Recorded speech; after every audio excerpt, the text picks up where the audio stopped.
the gunnery school was in Yuma, Arizona, which is one of the driest, hottest places in the United States. But getting there in a train was marvelous. I saw so much of the United States. I'd never been except to West Virginia and D.C. and Virginia in my life. Most veterans will tell you that what they miss more than anything about their time in the military is camaraderie. They miss feeling like they belong. Today we're going to feature an organization that supports local servicemen and women by providing free tickets to shows and sporting events, sponsoring recreational and educational activities and gatherings, and sharing important oral histories. Their goal is to connect or reconnect veterans to friends, families, and the Charlottesville community at large. Join us as we learn about Parade Rest, Virginia. Come on. Greg, what inspired you to start Parade Rest? It was the experience of being mobilized and leaving my family, 3 young children, my wife here in Charlottesville, and realizing that this is a generous community that just did not have a mechanism to express gratitude and to connect with military families who might be in need. So what does, talk about that. What does Parade Rest do to make that happen? Well, I mean, it really started out as a problem because I had been given 20 tickets to a Paramount concert and was asked to distribute them to military, and I had a difficult time doing that. This is not the job of the National Guard Armory. This is not the job of the others who are engaged. And so we decided to set up our own mechanism. So we would vet, make sure that we had those who were truly military and their families. And then it really built from that initial foundation, that problem of not being able to equitably deliver the generosity of people in the community. And wanting to do something nice. Yes. For our servicemen and women and their families, something recreational, something where you can just enjoy and be at peace and relax and not worry. Absolutely. There's nothing better that you can do for a service member than to let him or her know that his or her family is being taken care of. Yeah, and then the and program, and cared about, exactly. And the program evolved from there. So now, not only do you have the ticketing program, but you also are part of this wonderful oral story series, Nickel for Your Story. Tell us about that. This really grew out of my time when I was a medical student, being around so many World War I veterans, but not realizing that they weren't going to be around forever. And it was only after learning on television that the last World War I veteran had died that I realized such a missed opportunity. Both of my grandfathers fought in World War I, and yet I never had an opportunity, I never took the opportunity to ask about their experience. And then the realization that our World War II veterans were in a similar situation. Right. Daily we are losing those men and women, and that there is now an opportunity to do it, to sit down with people and to hear their stories. And why is it so important to tell their stories? What have you learned as you've been doing this? Oh gosh, I've learned so much. First of all, it's very important to the families because the families often haven't heard the stories. Right. Families are very protective of those service members, their family members, and who tend to be stoic anyway. And so the thought is just not to ask, wait until it's brought up. Right. And through this third party, doing an interview, it allows the service member, the veteran, to say, if you're interested, you can watch this. For a little girl from Charlottesville who had never been anywhere, this was a whole new life.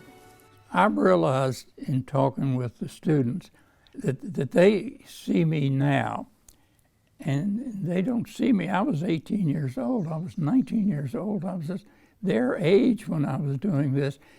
And if they had joined the formation, they would have done what we all did. I mean, it's not that unusual or remarkable. Now you all have been interviewing veterans of the Korean War and the Vietnam War, so not just World War II veterans. Yes. So it's evolved into that. And you also have another wonderful program, Finding the Fallen. Talk about that.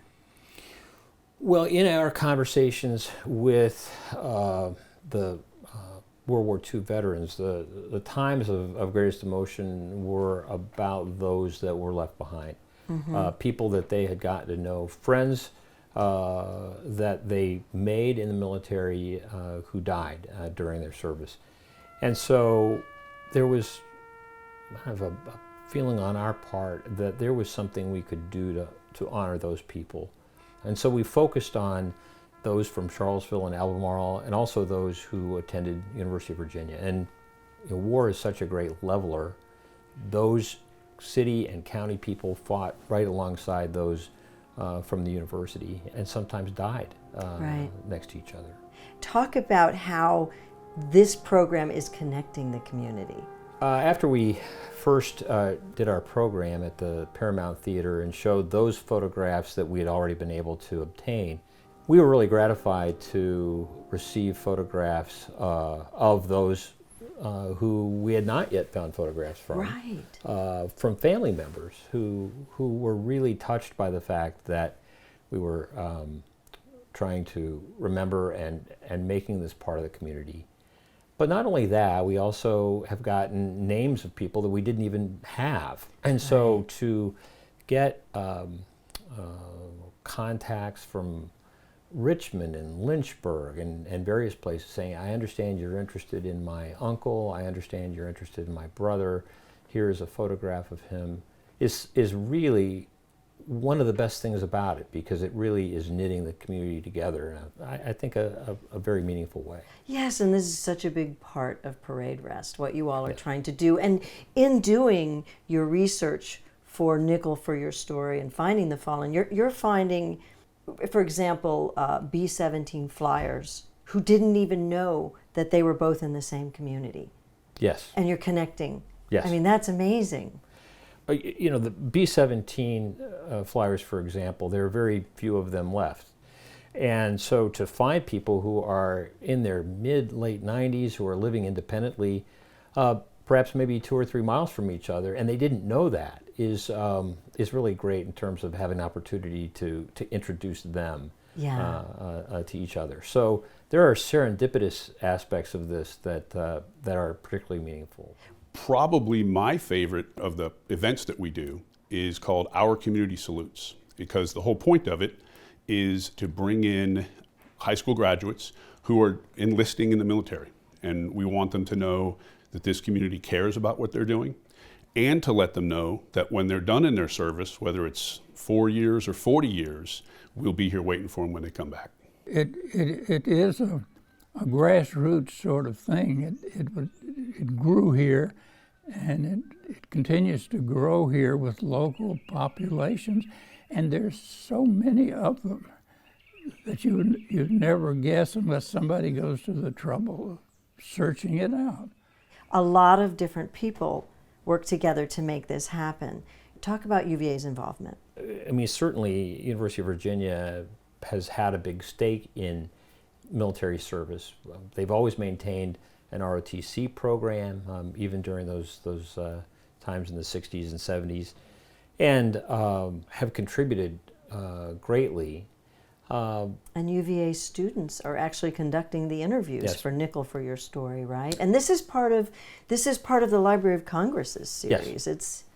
They are doing the interviews, working very closely with dedicated volunteers, but they are also doing the research for Finding the Fallen as well. So it really has, I think, provided an opportunity for students that is meaningful as part of their education. Yeah, and they've helped to design the ticketing system. They're very, very involved. And then the community is involved. We've got veterans who are on the board. We've got community members who are on the board, who all are coming together to make this happen. Not just UVA, not just veterans, not Yes. just the community.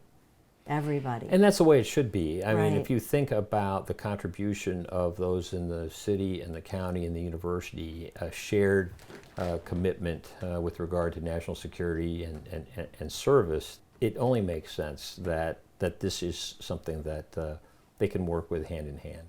So if someone in the community wants to get involved in Parade Rest, what do they do?